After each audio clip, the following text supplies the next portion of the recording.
All right, hello everyone. This will be recorded and I will be sharing it with everyone in our website. This is our last Women's History Month event. Our website, Women's History Month at SRJC, has multiple, not all, we were not able to record all the videos this year, but most of the recordings, most of the events are recorded, and I've shared the recordings and the website. So please go ahead and watch them if you like, all right? And as we're waiting, I'll wait one more minute. What TV character or characters did you identify with growing up and why? Another thing, unfortunately, I'm going to, hold on, let me add this too, because as new people come in, they won't be able to see the chat.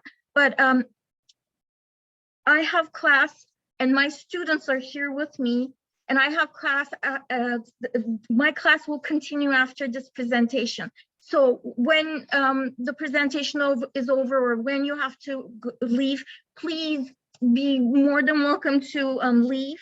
But my students, my 1A students, you gotta stay behind because we're going to continue talking about Interior Chinatown, all right? So let's start with our land acknowledgements. All right, we acknowledge that we gather at Santa Rosa Junior College on the territorial traditional land of the Pomo people in Santa Rosa and the Coast Miwok people in Petaluma, past and present, and honor with gratitude the land itself and the people who have stewarded it through the generations. This land acknowledgement calls us to commit to continuing to learn how to be better stewards of the land we inhabit. We recognize that every member of the Santa Rosa Junior College community has benefited and continues to benefit from the use and occupation of this land since the institution's founding in 1918. Consistent with our values of community and diversity, we have a responsibility to acknowledge and make visible the college's relationship to Native peoples. By offering this land acknowledgement, we affirm Indigenous sovereignty and will work to hold Santa Rosa Junior College more accountable to the needs of American Indian and Indigenous peoples. And again, thank you for being here.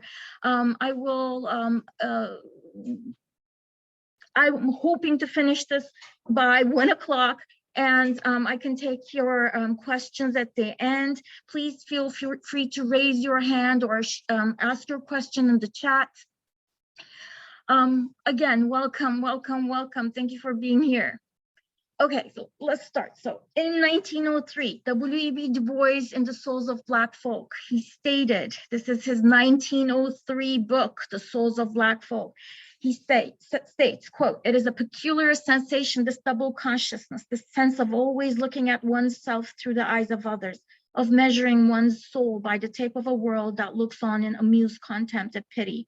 One ever feels his two-ness, an American, a Black, two souls, two thoughts, two unreconciled strivings, two warring ideals in one dark body, whose dogged strength alone keeps it from being torn asunder. Double consciousness, the sense of allegiance to two opposing camps, has permeated the discourse on race in the 20th century. And Du Bois states that the problem of America in the 20th century is the problem of this color line, the division into Black and white, and the anguish this poses for the people who must navigate these two worlds." Linda Martin Alcoff in the article, Latinx, Asian Americans and the Black-White Binary states, quote, "If W.E.B. Du Bois were alive today, he would probably tell us that the problem of the 21st century will continue to prove to be the lines between communities of color or the question of cross-ethnic relations. Interior Chinatown by Charles Yu not only explores these lines between communities of color or the question of cross-ethnic relations, but also the lines created in between generations and in oneself. The novel explores this in-betweenness, this state of vagueness, this feeling of loss, not knowing where one belongs. The protagonist of the novel, Willis Wu, seeks to play a role in a TV show called Black and White, which stands as a metaphor for the clear binary established through the US relations. As the main character searches for his place in this antagonistic Black and white world, We as the reader get to explore and understand the ways in which the color line is preserved and perpetuated in order to maintain the status quo. Therefore, a closer analysis of this novel will allow us to unveil and understand how this color line is strategically maintained to continue to divide and conquer us from within.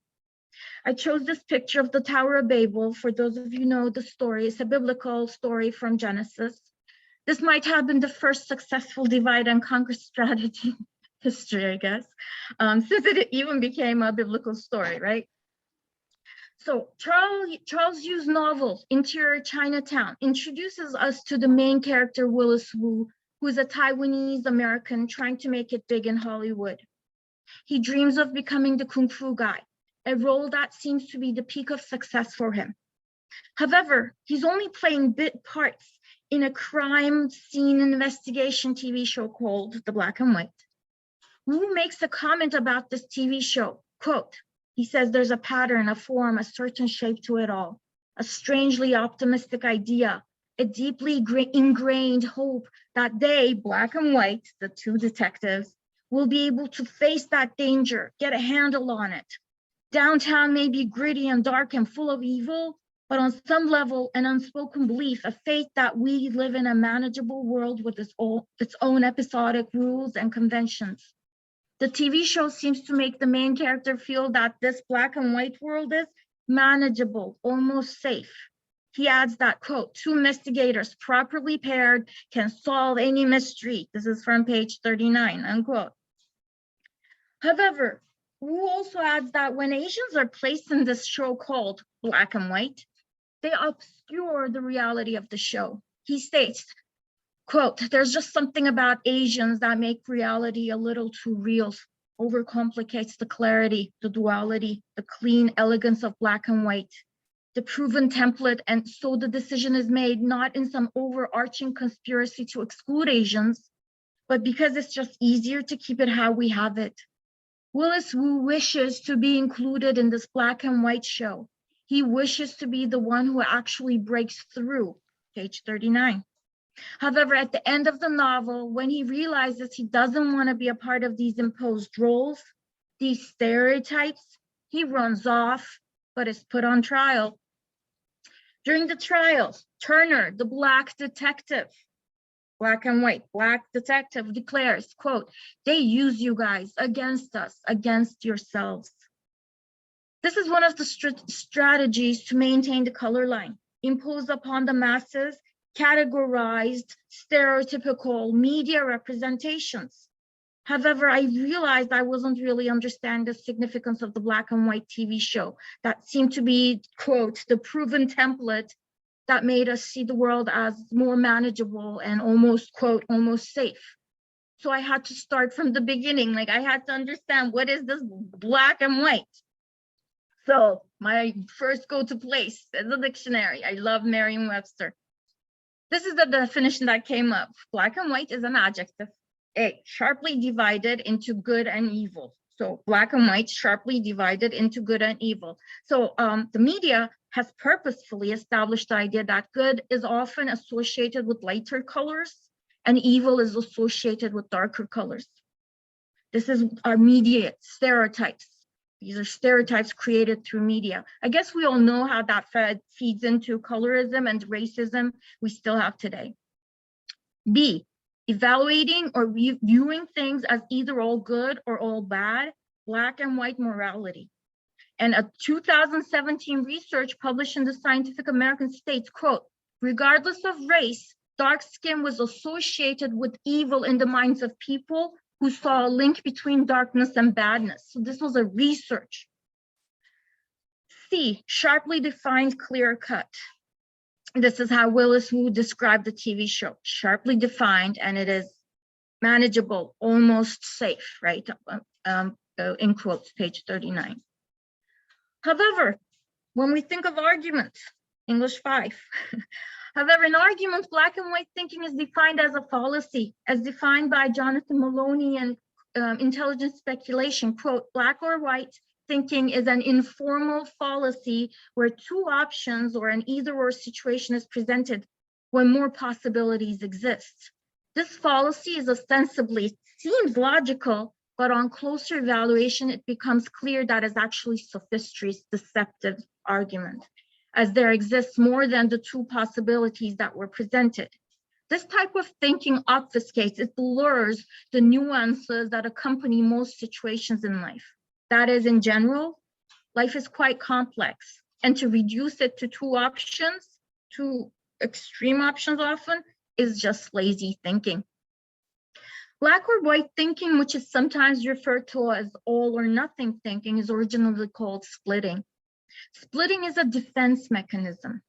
Dario Pellegrini in the 2010 study, quote, Splitting and Projection, Drawing on Psychodynamics in Educational Psychology Practice, states that, quote, splitting of objects refers to the attribution of qualities or intentions to others which are wholly good or bad. In other words, splitting is when a person splits an idea and is only able to see good or only able to see bad with no mix of good or bad in between. So that's black and white thinking. Psychological splitting is about having polarizing beliefs. Unfortunately, this splitting is disseminated and perpetuated by our media, thus contributing to the preservation of the color line. Molly Ivan states, polarizing people is a good way to win an election and also a good way to, unfortunately, wreck a country. And I completely believe that we are experiencing this right now. Bell Hooks' quote from All About Love can explain this further. Cultures of domination rely on the cultivation of fear as a way to ensure obedience. In our society, we make much of love and say little about fear, yet we are all terribly afraid most of the time. As a culture, we're obsessed with the notion of safety, yet we do not question why we live in states of extreme anxiety and dread. Fear is the primary force upholding structures of domination, and I repeat, fear is the primary force upholding structures of domination. It promotes the desire for separation, the desire not to be known. When we're taught that safety lies always with sameness, then difference of any kind will appear as a threat. So how do we break this culture of fear? How do we break the forces that seek to polarize us, to keep us divided in opposing ends of the color line? How do we do it? I guess before any one of us can actually find an answer to this, it would be wise to look into the issue of fear. Especially in our patriarchal, hyper-masculinized culture of be a man, don't cry, don't express fear. Instead, demonstrate aggression, dominance, power, and control. Never express the need for community, be self-sufficient. In this atmosphere, admitting that we fear one another must sound absurd. So analyzing fear is going to be a little hard. Therefore, let's start by reflecting on what it means not to have fear. Nelson Mandela said, quote, I learned that courage was not the absence of fear, but the triumph over it. So we're not talking about an absence of fear. Fear will be there, but how do we triumph over it? So when do we feel we have conquered our fears? When do we feel courageous? Or to avoid making generalizations, I should use I statements. When do I feel courageous? I start my list. When I have others who support me, I feel courageous. I feel courageous when I feel safe. I feel courageous when I feel heard. I feel courageous when I feel I'm valued. I feel courageous when I'm in the company of like-minded individuals. I feel courageous when I feel I belong. Maslow explains this need for belonging quite well through his hierarchy of needs. For instance, after our physiological and safety needs, Maslow places our social needs on the third tier of the ladder. Our social needs involve feeling of belongingness, our need for interpersonal relationships, affiliating, connectedness, and being part of a group. For many, fulfilling our needs of belongingness leads us to seek personal esteem and feelings of accomplishment. The feeling of belonging and being appreciated for our contributions to a community brings us closer to self-actualization. In other words, fulfilling one's potential. For some of us, this alienation, this inability to feel appreciated, or the inability to feel like we belong, evokes the sense of loss. For many communities of color, they can't feel safe. They're made to feel like they don't belong. Systemic housing discrimination enforced on African Americans and Asian Americans were intentionally created to make sure these individuals did not feel like they belong. These discriminatory housing policies were created to maintain the color line. And unfortunately, we know this line still exists today. The audience here probably has already read it, but Ta-Nehisi Coates' The Case for Reparations will provide you with the background you might need on discriminatory housing policies and the repercussions we feel still today. Going back to Maslow, although humans are motivated by a hierarchy of needs, further revision to the hierarchy indicates that the order of needs is not rigid, but instead may be flexible based on external circumstances or individual differences. Moreover, further research has led to additional steps like cognitive, aesthetic, and transcendence needs to the latter. However, the basics of the hierarchy of needs explain the problems many of us endure in achieving self-esteem, the inability to feel physically fulfilled or safe, and the inability to feel accepted or appreciated. Many of us have experienced these feelings that are related to our esteem needs. Research also finds a striking difference between individuals with high and low self-esteem. Christopher Murrock's 2013 study titled Self-Esteem and Positive Psychology Research, Theory and Practice finds people with high self-esteem usually feel competent enough to take the risks of failure associated with success because they feel worthy enough to sustain a loss or setback. Therefore, they tend to set their sights high from the beginning and give their best efforts. Those with low self-esteem, by contrast, are often just as concerned with avoiding the loss of self-esteem as with gaining more.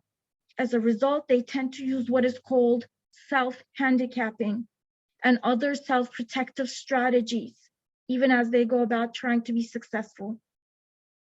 The fear of failure or the need to reduce disappointment is one of the major problems we must address, since it's closely related to self-actualization and identity formation. However, to discuss the individual issues revolving around our failure to self-actualize, one must look into discriminatory practices in education, the zero tolerance policies leading to school to prison pipeline, standardized testing, housing discriminations, redlining, anti-immigrant and exclusion laws, discrimination in employment, healthcare, as well as media and ads, which tend to create self-esteem issues by exploiting and hindering individual attempts of self-actualization, especially through the creation of stereotypes and fixed categories. These topics have been widely searched and have revealed that discriminatory practices still play a major role in our lives and help maintain the color line in our communities. As Beverly Daniel Tatum states in Defining Racism, Can We Talk? Quote, the cultural images and messages that affirm the assumed superiority of whites and the assumed inferiority of people of color is like smog in the air. Sometimes it's so thick, it is visible, but other times it's less apparent, but always day in and day out, we are breeding it. Continuing to explore the ways our society deliberately perpetuates the forces that hinder our ability to self-actualize and to retain us in that state of loss would help us unveil how the problem of the color line is maintained. However, understanding the way the color line was created in the US will also clarify how it is simply a construct created to serve a purpose. Let's be clear. The preservation of the color line will only work to preserve the status quo. Divide and conquer has been an effective strategy to maintain power for centuries. Giving special privileges and power to a few also assures the division of any given society, therefore making it prone to control. For instance, how did wealthy landowners thwart the efforts of enslaved Africans and European indentured servants to join forces in a common struggle for economic justice? They divided and conquered both the enslaved Africans and the poor European indentured servants through the invention of race, a wedge that works by imposing the color line onto communities. The wealthy landowners made the white servants feel superior to Black servants by virtue of skin color. These wealthy landowners manipulated poor whites into believing that any perceived gains by Blacks had come at their expense. Therefore, by giving very little power to those who lacked it, the landowners managed to create their white peons, their saviors from the white race. Ta-Nehisi Coates in the case for reparations explains this the best. When enslaved Africans plundered of their bodies, plundered of their families, and plundered of their labor were brought to the colony of Virginia in 1619, they did not initially endure the naked racism that would engulf their progeny. Some of them were freed, some of them were intermarried, still others escaped with the white indentured servants who had suffered as they had. Some even rebelled together, allying under Nathaniel Bacon to torch Jamestown in 1676. In the early days of the English colonies, the two groups had much in common. English visitors to Virginia found that its masters, quote, abused their servantees with intolerable oppression and hard usage. White servants were flogged, tricked into serving beyond their contracts, and traded in much the same manner as slaves. As lifespans increased in the colony, the Virginia planters found in the enslaved Africans an even more efficient source of cheap labor.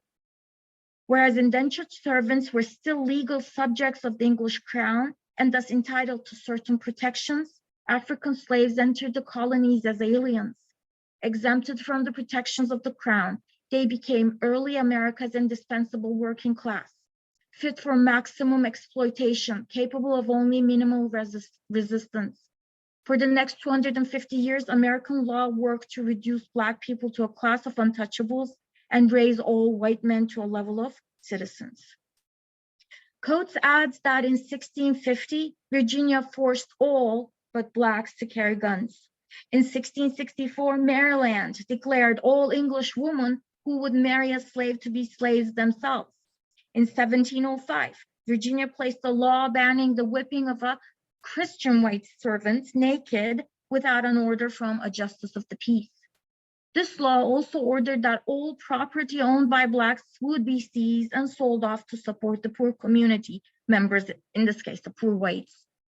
Overall, the wealthy colonizers had to create a color line where the two groups, Black and white, had to remain on opposing ends.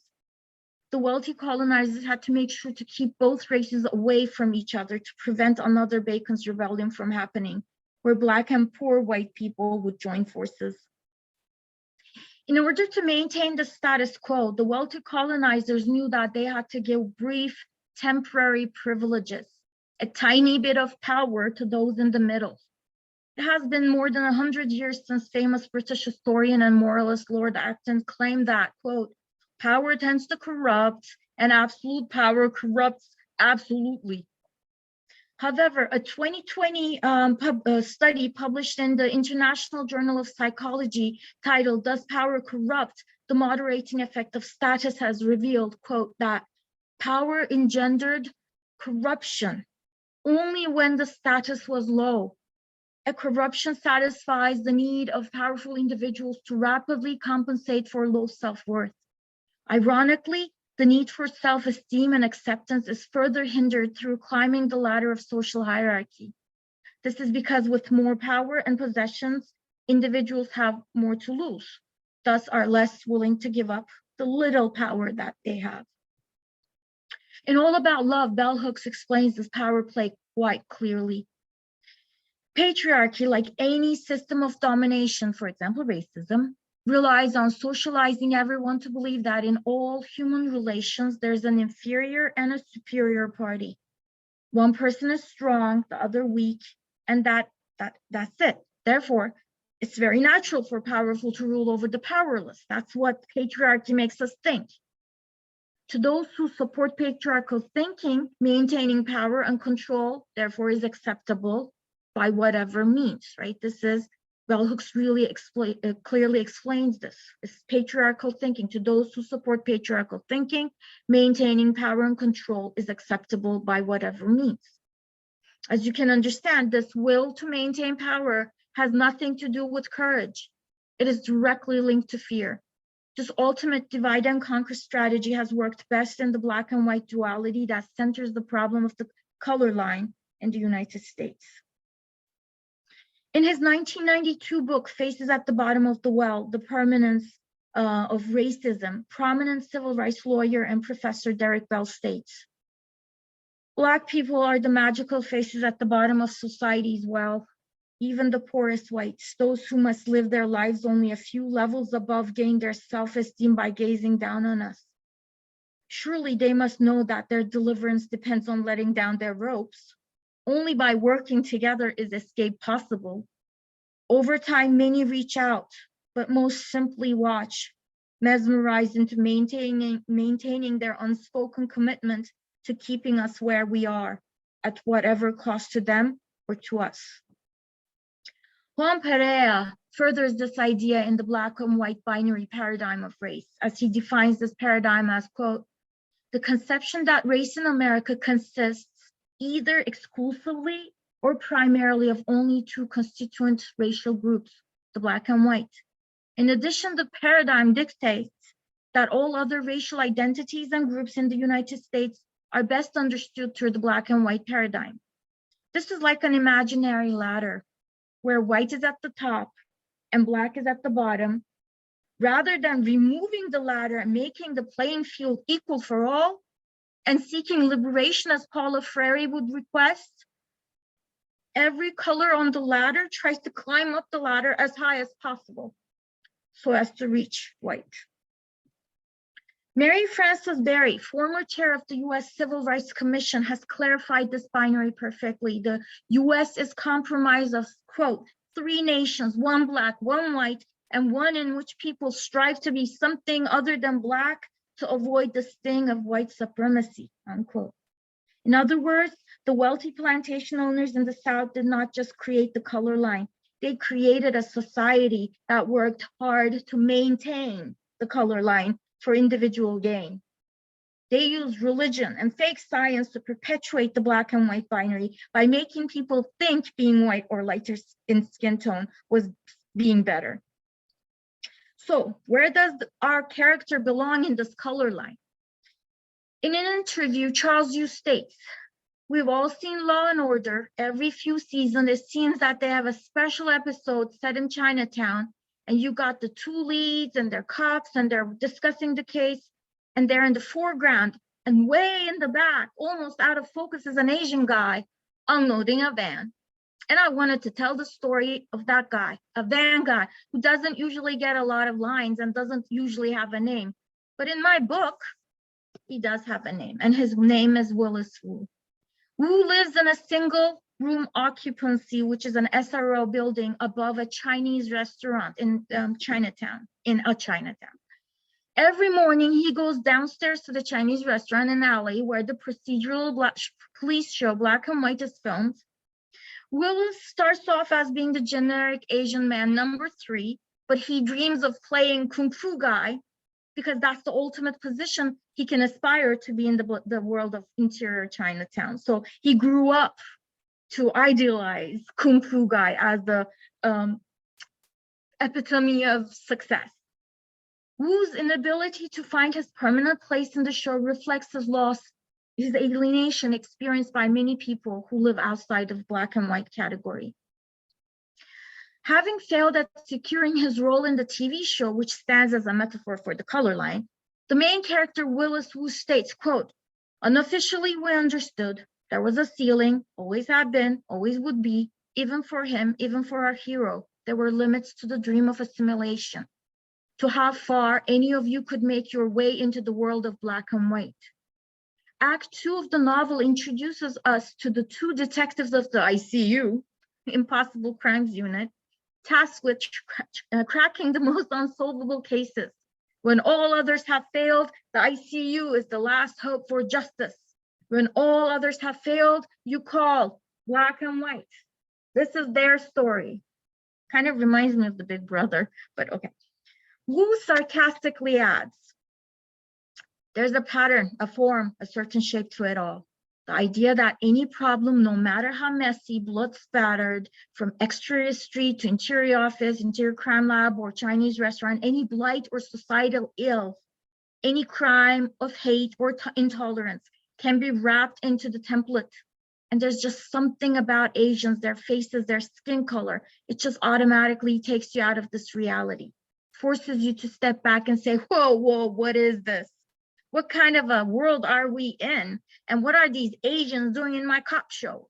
There's just something about Asians that makes reality little too real, overcomplicates the clarity, the duality, the clean elegance of black and white. This is from page 38 to 39. Many immigrants, Latinx, Asian Americans are lost in this black and white binary that clearly dissects the US into two opposite poles or sides. Again, by dividing oppression into colors, the colonialist mentality has managed to blur the color lines so as to divide the oppressed into manageable bits. Linda Martin Alcoff explains that there are many important similarities between the history of oppression, specifically faced by Latinx and Asian Americans in the US.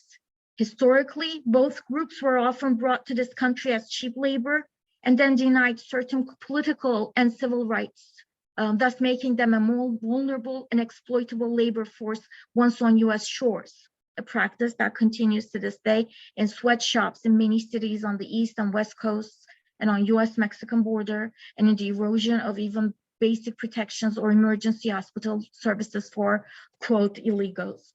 And both groups are often coming from countries of origin that have been the site of imperialist wars, invasions, and civil wars instigated by the Cold War, some of which involved the US's own imperialist aggressions, such as the Philippines, Puerto Rico, El Salvador, Vietnam, Laos, Cambodia, Nicaragua, Guatemala, Korea, list goes on, the Dominican Republic, and most recently, Colombia. Both groups have been the main victims of nativist arguments that advocate limiting the rights of immigrants or foreign-born Americans, and both have often been portrayed as foreign, no matter how many generations they have lived here. Perpetual foreigners. For instance, in 1854, the US Supreme Court decided to identify Chinese Americans as Indians, Native Americans, yes. The reason for this decision was to prevent a Chinese man from testifying against a white man, since the law read, quote, no black or mulatto person or Indian shall be allowed to give evidence in favor of or against a white man, unquote. Another step was taken in case this theory failed to hold up. Justice Charles Murray argued that the, quote, the terms black and white are oppositional, from which he concluded that black must mean non-white and white must exclude all people of color. Thus, by the law of binary logic, whatever that is, Chinese Americans often, after having become Native American, then they also became black. Martin Alcoff adds that by, quote, by use of the black and white binary to conceptualize all racial identities in the US, and by defining whites as those without one drop of other blood, it became possible to separate whites out, in reality, a specific group of whites, and then protect and maximize white privilege. To add further to the confusion, 6 years later, in 1860 Louisiana, Chinese Americans were classified as white. By 1870, they were classified as Chinese. But in 1900, the children of Chinese and non-Chinese parents were reclassified as either white or black. Other states had similar convoluted histories of classification. In 1927, the US Supreme Court ended this confusion and defined the Chinese as non-white, thus more firmly subjecting them to all the segregationist and even the Jim Crow legislations then in effect. Moreover, 1924 immigration quotas gave 142,000 of the overall 150,000 annual slots to people of Northwest Europe and Scandinavia, their descents, and 0 to Chinese. Overall, Chinese immigrant history, the Exclusion Acts, which banned permanent Chinese immigration, loss of citizenship for white women marrying Chinese immigrants, denial of voting rights to Chinese Americans, denial of standing as witness in courts of law. US lawmakers, who just happened to be all white for a very, very long time, kept changing the status of Chinese where it fit their purpose and where it helped to maintain the status quo. Something that summarizes the contradictory, almost pathological behaviors of the white lawmakers, once again, is the incident that happened in 1850. In that year, San Francisco Mayor John Geary invited the China Bois to a ceremony to acknowledge their work ethic. Wow. However, this celebration of Chinese labor was not long lasting. As the American economy weakened, the Chinese labor force became a threat to mainstream white society. Remember, power engendered corruption only when status was low, as corruption satisfies the need of powerful individuals to rapidly compensate for low self-worth. Eventually, racial discrimination and repressive legislation drove the Chinese from the gold mines to the sanctuary of the neighborhood that became known as Chinatown, the only ethnic group in the history of the United States to have been specifically denied entrance into the country. The Chinese were prohibited by law to testify in court, to own property, to vote, to have families join them, to marry non-Chinese, and to work in institutional agencies. Such absurd laws around race relations have over and over again confirmed that race is a construct. Those who hold power tend to manipulate its interpretation as it suits their needs and as it continues to uphold the color line. For instance, even when Willis Wu is able to achieve the role of his dreams and become the kung fu guy, he realizes that he is trapped in this construct. The tragic success story of Alan and his daughter foreshadow these lines. Willis states, quote, "Doing well is the trap, a different kind, but still a trap, because you're still in a show that doesn't have a role for you." As he decides to make a run for it, he is put on trial for his own passivity in the race narrative. His older brother, who has come to defend Willis, states, "Mr. Wu, is it true that you have an internalized sense of inferiority? That because on one hand, you, for obvious reasons, have not been and can never be fully assimilated into mainstream white America, and on the other hand, neither do you feel fully justified in claiming solidarity with other historically and currently oppressed groups? That while your community experience in the United States has included racism on the personal and institutional levels, including but not limited to immigration quotas, actual federal legislation expressly excluding people who look like you from entering the country, legislation that was in effect for almost a century, anti-miscegenation laws, discriminatory housing policies, alien land laws and restrictive covenants, violation of civil liberties, including internment, that despite all of that, you somehow feel that your oppression, because it does not include the original sin of slavery, that it will never add up to something equivalent, that the wrongs committed against your ancestors are incommensurate in magnitude with those committed against Black people in America. And whether or not that quantification, whether accurate or not, because of all of this, you feel on some level that you maybe can't even quite verbalize, out of shame or embarrassment, that the validity and volume of your complaints must be calibrated appropriately, must be in proportion to the aggregate suffering of your people.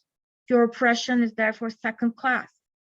Then the older brother continues to explain the systemic laws that were put in place to codify, quote, Asiatics as outside the Black category, inferior, and yet not in the same way Blacks were considered inferior. This is 237. This is the insanely devilish colonizer mentality at play. Divide and conquer, creating different shades of discrimination within the color line, so everyone within seeks to be as far from all other colors as they can. The older brother continues his statement saying, "They zoned us, kept us roped off from everyone else, trapped us inside, cut us off from our families, our history. So we made it our own place, Chinatown. a place for preservation and self-preservation. Chinatown, and indeed being Chinese, is and always has been from the very beginning a construction, a performance of features, gestures, culture, and exotism, an invention, a reinvention, a stylization, figuring out the show, how to fit in, right? Finding our place in the show, which was the background, as scenery, as non-speaking players, the Van guy. Figuring out what you're allowed to say, above all, trying to never, ever offend, to watch the mainstream, find out what kind of fiction they're telling themselves, find a bit part in it, be appealing and acceptable, be what they want to see. Older brother ends his defense by stating that Willis was only, quote, guilty of wanting to be a part of something that never wanted him. Putting Willis on trial for self-imprisonment is Charles Yu's way of dismantling the model minority myth. In fact, this directly relates to what Turner, the Black detective, stated during Willis Wu's trial. We talked about this at the beginning. They use you guys against us, against yourselves. In his February 3, 2020 interview with Trevor Noah for The Daily Show, Charles Yu outright states that the model minority is just sort of the age-old strategy of divide and conquer. This is Charles Yu saying this. And holding one group up justifies holding a group apart. It works to divide and conquer different minority groups as well as the people within these groups. In a May 21 interview for CBC Radio, Yu comments further on the issue. The concept of the model minority is problematic because it's very, very reductive. It homogenizes, it loses the variety of the spectrum of national, ethnic, and religious origin, and also the socioeconomic background of Asians. In the US, there are communities where Asians are among the poorest. Model minority is often used as this kind of exemplar. Look at this subset of people who have done well professionally or financially. It plays into a story that discrimination must not be insurmountable, because if it were, Asians couldn't have done this. There are all kinds of historical and other reasons why, for instance, there have been lots of Asians that have done well, especially in science and technology. It's because a lot of the Asian immigrants that were led into the US in the 60s were led in specifically for that. You had this wave of people that only got to come here because they had special skills already, or had educational backgrounds that will allow them to enter the fields like medicine and engineering. Excuse me. To just draw one slice of a huge group of people and to make a story around that, that's really problematic. Charles Yu says this himself. What he's referring to is the Immigration Act of 1965, which ended the national origins quota system that was in effect since 1921, and set a new system where immigrants were selected based on individual merit. This immigration policy focused on, quote, attracting skilled labor to the United States, unquote. The US had to end the racist quota system with the pressures arising from the civil rights movements, protests. The new merit-based system also helped the US to bring brilliant minds from all around the world, educated in modernized Western ideologies, to support the US against Russia during the Cold War. Unfortunately, this merit-based system effectively fed into the system of meritocracy, where, quote, people are chosen and moved into positions of success, power, and influence on the basis of their demonstrated abilities and merit. Michael J. Sandel in The Tyranny of Merit, What's Become of the Common Good writes, quote, the meritocratic ideal is not a remedy for inequality. It is a justification of inequality. Meritocracy implies that those who do not rise have no one to blame but themselves. This completely ignores the systemic inequalities in our education, immigration laws, employment, housing, courts, hospitals, and police departments. Thus, divide and conquer strategies continue to blur the color line in the US as it serves the status quo. Meritocracy works on the premise that a select few who put in the time and effort must receive certain privileges. This system has been maintained in the US through the color line by dividing the populations into black and white and forcing the rest to aspire to be like the dominant race. As stated earlier by Derek Bell, quote, Black people are the magical faces at the bottom of society as well. Even the poorest whites, or in this case, anyone who's not Black, who must live their lives only a few levels above, gain their self-esteem, that fake self-esteem, by gazing down on the Black race.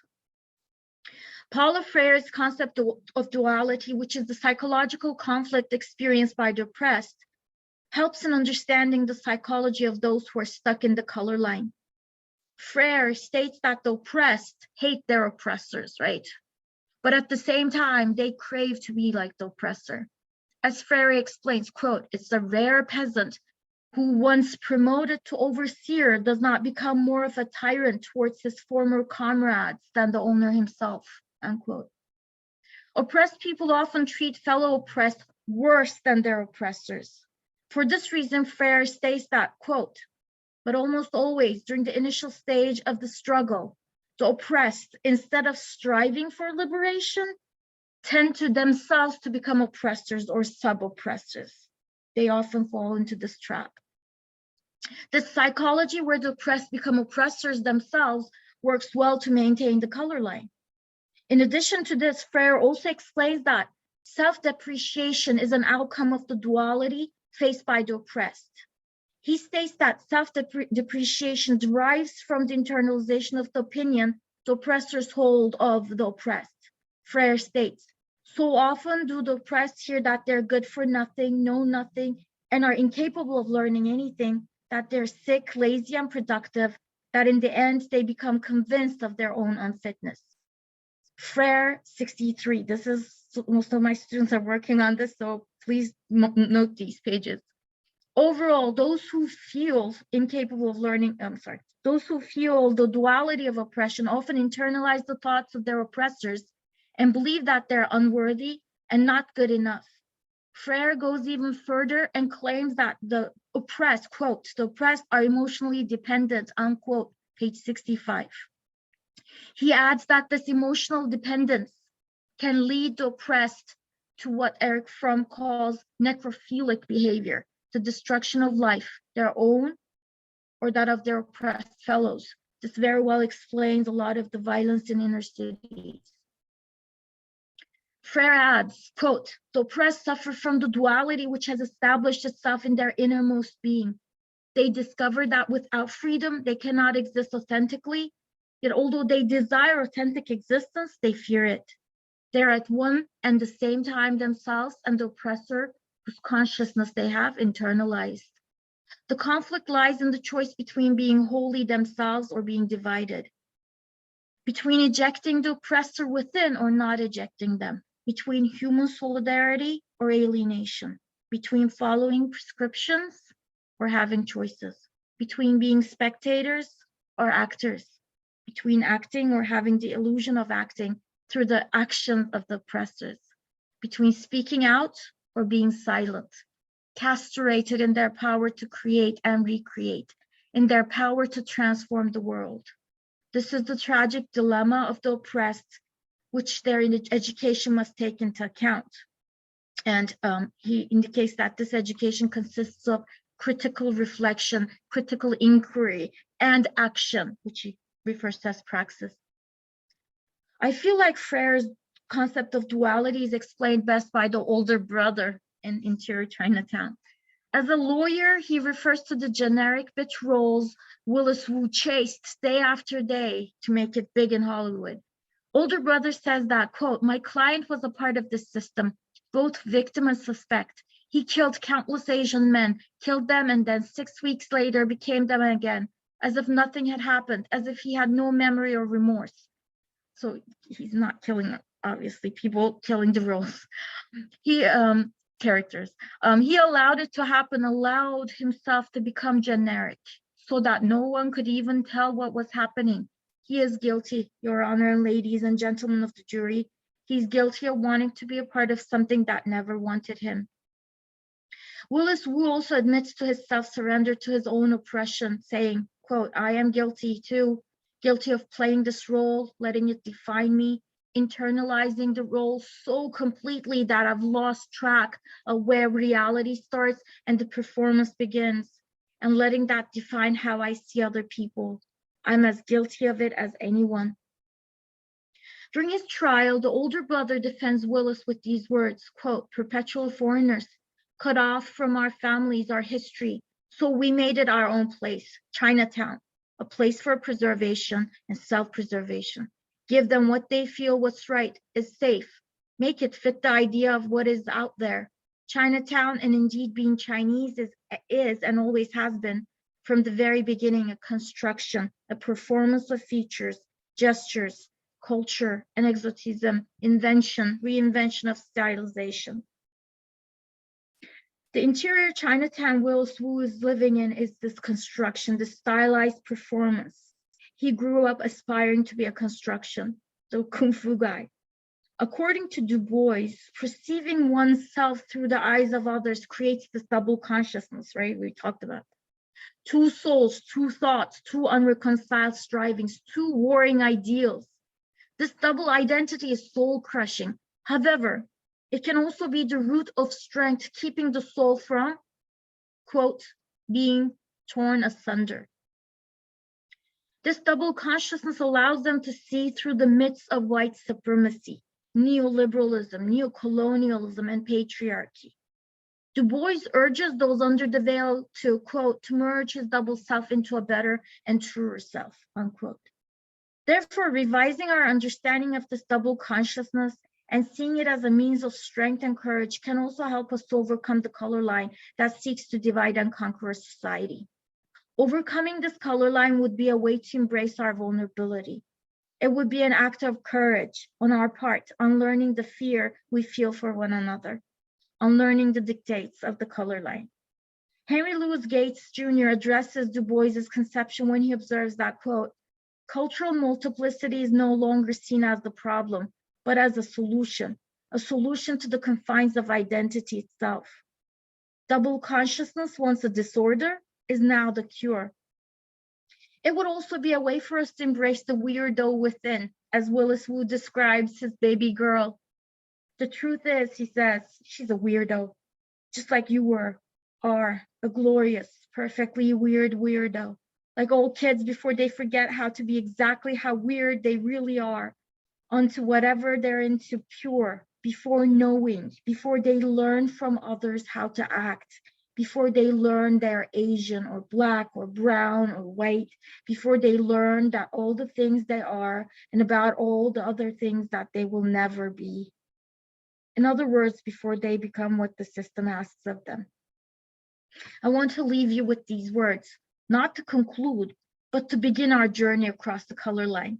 In Borderlands, La Frontera, the new mestiza, Gloria Anzaldo states, quote, by creating a new mythos, that is a change in the way we perceive reality, the way we see ourselves and the ways we behave, La Mestiza creates a new consciousness.